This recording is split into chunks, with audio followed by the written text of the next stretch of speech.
Hi, this is Corey Johnston, and today's lesson is going to span the range of the 10th through the 24th verses of John's 7th chapter, the chronological context in which this emerges, the opening verse of the two. We're just going to briefly review the material which comes before the actual passage. And after this, so in the 6th chapter and the 5th chapter, we read that same verse. There's no time frame, but when we combine it, we learn in the 2nd verse that this is the festival of the tents, and in the 6th chapter it was the Passover we read of in the 4th verse. So that gives us a 6-month window between here and there, even though that phrase is otherwise indistinct.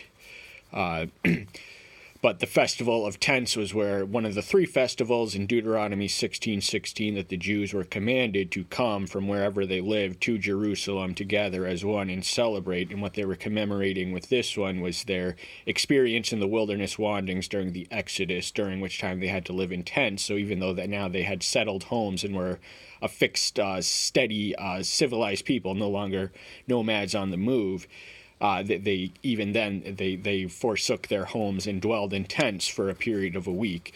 And then we meet the brothers, 2 of whom we know by authors of we read of other names though, but we know that James and Jude eventually believed in him. So here we read the interesting fact that his brothers did not believe in him. They advise him to go into Judah, and they think that he should be made he should be made known if he is who he claims he is, but this is a test to him, and even his brothers did not believe in him. So even those who were born of the same mother, who had been initially impregnated as a virgin and bore the infant incarnation, and that he had matured, he was their elder brother, yet none of them, even though they had the privilege of exposure and the advantage of proximity, even they struggled to believe in him in his lifetime. It's not until the resurrection which certified all his claims, where he appeared to James and perhaps Jude, both authors of New Testament books. They were the biological sons of Yeshua's stepfather Joseph.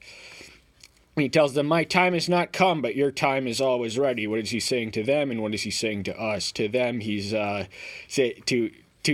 just telling them, "My time has not come." He is an awareness of his time, his hour. He refers to it alternately, and what he's telling us is, "But your time is ready." So always be prepared for the second coming, and always be engaged in kingdom work, because he can come as a thief, as a night. So preparation is necessary for a balanced and thorough spiritual exercise. Then he says something in the 7th verse that incidentally parallels something that we read of in the upper room discourse, that the world will hate those who follow him because they hated him. So but he tells them, you guys go ahead, you go right ahead, I'm not going to go here. My time has not yet been filled.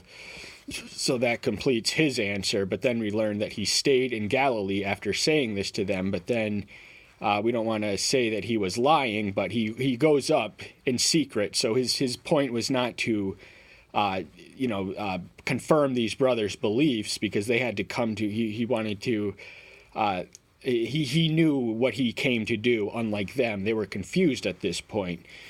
But the Jews meant business. The Jews were seeking him at the festival and said, "Where is he?" So remember, and that also, I didn't read it in the 1st verse, but the Jews were trying to kill him.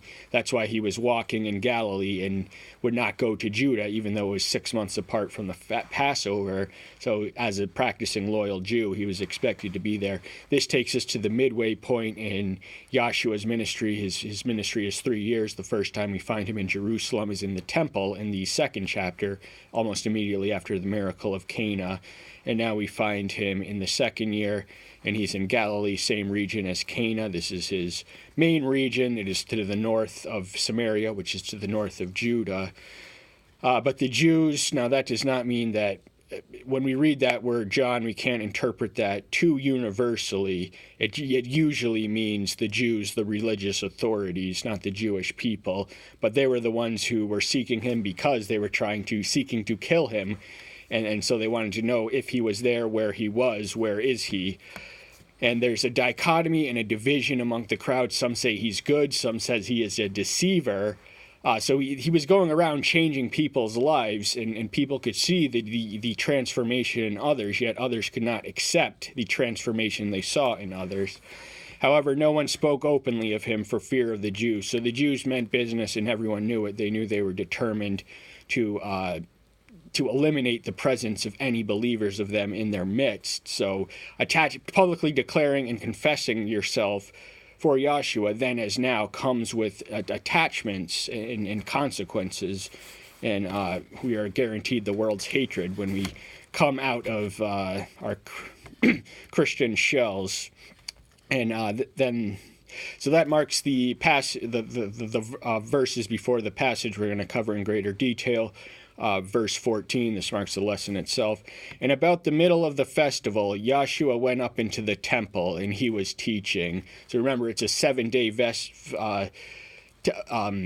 festival, holiday celebration. So at some point in the midway mark, maybe day 3 or 4, it doesn't really matter, but it's at the middle of this festival, the Festival of Tents, and he goes into the temple and he's teaching. This is one of his ministerial duties. We find him teaching, preaching, healing, casting out demons. He does it all in all the Gospels, but teaching is an important facet of his ministry, and his teaching is a test because they are in the presence.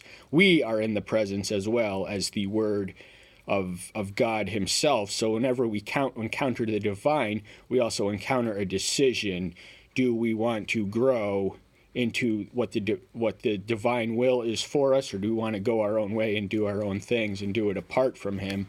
So we got to take the teaching seriously.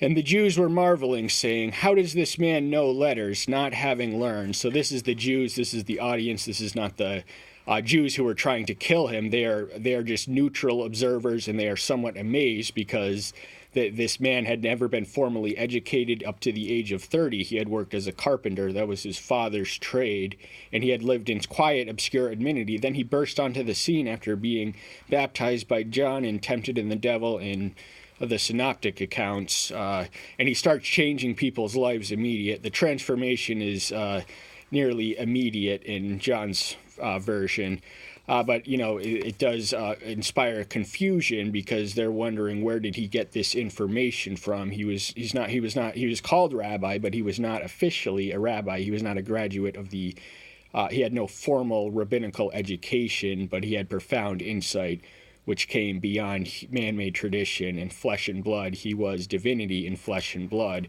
so he was a revelation unto himself. So he is the clearest revelation of us, the fullest and clearest of who God is. If anyone desires to do his will, he shall know concerning the teaching, whether it is from Elohim, or if I speak from myself. So we don't read much of the contents of the teachings that amazed them. They were amazed by the teachings themselves, but even more amazed that it could come from one who was not formally educated. But he cast that decision in front of them again. He says, if you accept me, you accept the Father, and if you accept the Father, you will accept me. I and my Father are one, we read of in 10:30, and we interpret that not as literally one. They're not the same being, but they are undivided in purpose. They have one will, one mind, one purpose, one design, one plan, one nature, really. So once more, he is the fullest revelate. But a lot of people struggle to accept it. They think they're walking by sight, and they see a man, one of them, and they cannot fathom that this man is perhaps even divine. And the most remarkable thing about it is they had the figure we're all waiting for, the person that they had interactions with. This is the greatest man, greatest human, most historically profound and uplifting and significant human being who ever lived. They had him walking in the flesh. They could see him, but yet some saw but didn't perceive who he was in their midst. They were walking by sight. We got to walk by faith. So we have to affirm that he literally did say this, and we learn more information, which takes us back to the 5th chapter in the 19th verse. Did not Moses give you the law? Not one of you does the law. Why do you seek to kill me? So the very fact that they were seeking to murder an innocent, and remember we read that the Jews were determined to kill him. They were seeking to kill him. That's why they were there. And so he turns to them specifically. This is away from the audience, in which he says, we actually forgot to read verse 16, Yahshua answered them and said, "My teaching is not mine, but it is he who sent me." In other words, if you accept or reject him, you are accepting or rejecting the Father. And these are people who thought they were sons of Yahweh, sons of Abraham. They were, exalted in their own imaginations. But he appeals to the most respected and revered figure in Judaism, Moses, the one who gave the law, and he charges them of failing to uphold it, and the evidence is that they were seeking to murder an innocent. So they thought he was blaspheming. That's how they ultimately got him, and by telling Rome that he called himself the King of the Jews, this guy's a threat to your security. But the very evidence that they were not honoring and upholding the law was their willful violation of one of the commandments of the law. And what do we read of in James 2:10? He who keepeth the whole law, yet offendeth at one point, he is guilty of breaking the whole. So the law, it doesn't show us our righteousness. It is designed to show us our sin. But these Pharisees had a legalistic, simplistic almost in its complexity of just additions and elaborations on the law of Moses that they thought made them more sacred and righteous than everyone around them. But they concentrated on the externals, such as the circumcision. The crowd answered and said, "You have a demon who seeks to kill you." This is the argument of someone who is bereft of intellectual ammunition. They say this when he cast out the demons and the synoptics. They say he did it by the power of Beelzebub, and they're saying the same. So in other words, he's in league with demons. He's possessed by a demon. These claims do sound, if we didn't take it by trust, that he was who he was, and he says who he says he was and is. Same today, yesterday, and forever. But some people, they had to come up with something, and there was no argument against him that could be objectively made. So they say, "Oh, you're in league with devils. You're in league with demons. You have a demon in you." That's what they say in the next chapter, where among other things they call him Samaritan, which was the equivalent of the N-word in first century ancient Israel. Yahshua answered and said to them, "I did one work, and you all marvel." So one work is one work on the Sabbath. This takes us back to the 5th chapter I earlier referenced. This is where he lends sight to the blind. This man was blind, and he did it in the synagogue on the Sabbath. And his reputation as a Sabbath breaker had spread from there, but he did it to make a point, and he uses their own hypocrisy against them to supplement that point. We'll read on that later, but also in the 9th chapter, he heals another blind man, and this extends and elaborates on the light of the world, I am claim, which begins in the earlier chapter, that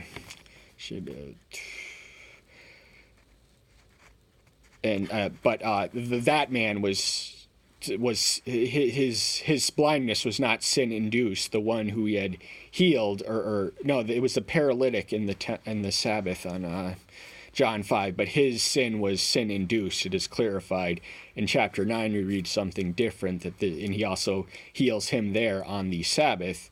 That this man was born blind to show the power of Elohim, who can illuminate us even in darkness, and when we are in darkness and ignorance, he can show us, pave us the path, show us the light, and bring us home. If a man receives circumcision on the Sabbath, so that the law of Moses should not be broken, are you wroth with me because I made a man entirely well on the Sabbath? So this once more takes him back to the healing on the Sabbath.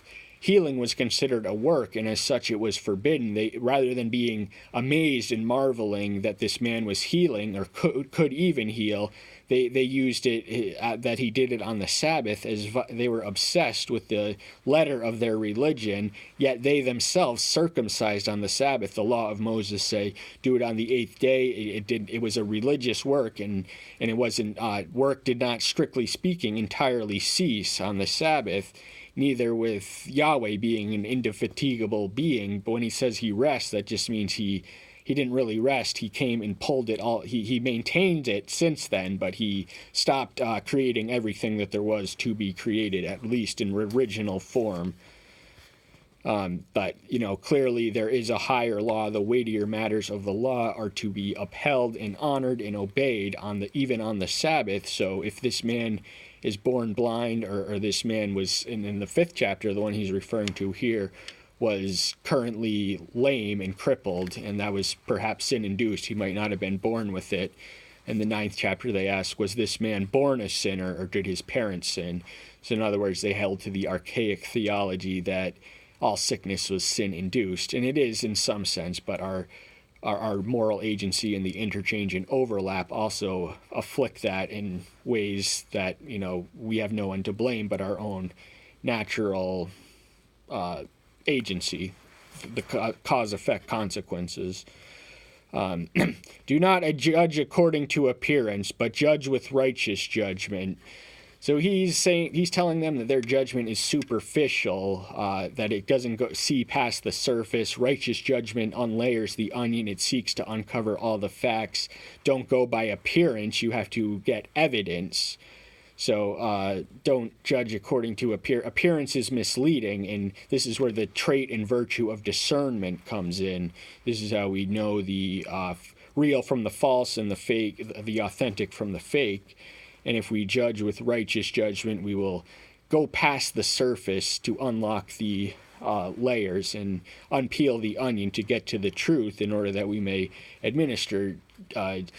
So they thought he was doing a work on the law, but this was consistent with the work and the will and the plan and the purpose of his Father. So if he did it, that means that it is okay to do certain lines of work which are essential. And the fact that these men were paralyzed, the one by crippled, physical handicap, the other by blindness, and they were in his presence, meant that he had to heal them. They were providentially sent there on the Sabbath day in order to test the Jews and stir up the provocation and opposition unto him, ultimately to his death. So they did succeed in killing him, as we made mention in the passages, but their time was not yet. He had another year to go, and they finally succeed in killing him when he returns to Jerusalem in the 3rd year of his ministry, which begins in the 12th chapter, or maybe even